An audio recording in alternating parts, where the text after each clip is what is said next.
Stories, I'm a fool for your love.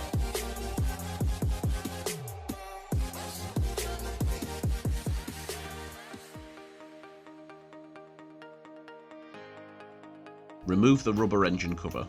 This simply pulls off. We can now easily access the rail and boost sensors.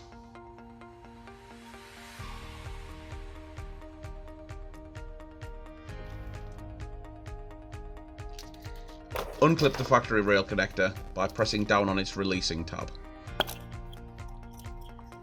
Connect the factory rail connector to the corresponding plug on the supplied wiring loom.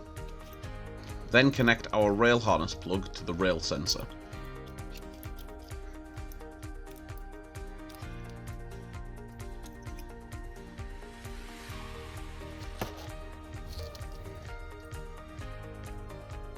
Disconnect the factory boost connector by first pulling back the locking tab, then pushing it down to release the connector clip.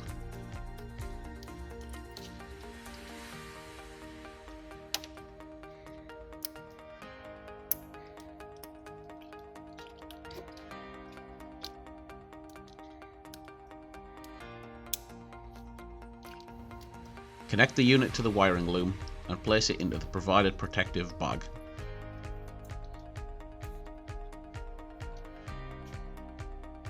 Route the tuning box and wiring harness away from direct heat or moving parts.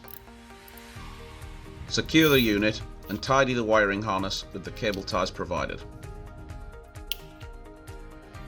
Replace the rubber engine cover by pushing it back into place.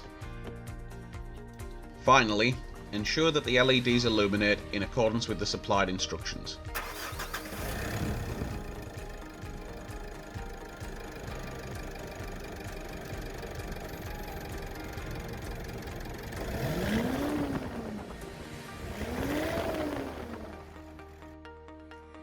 Stories, I'm a fool for your love.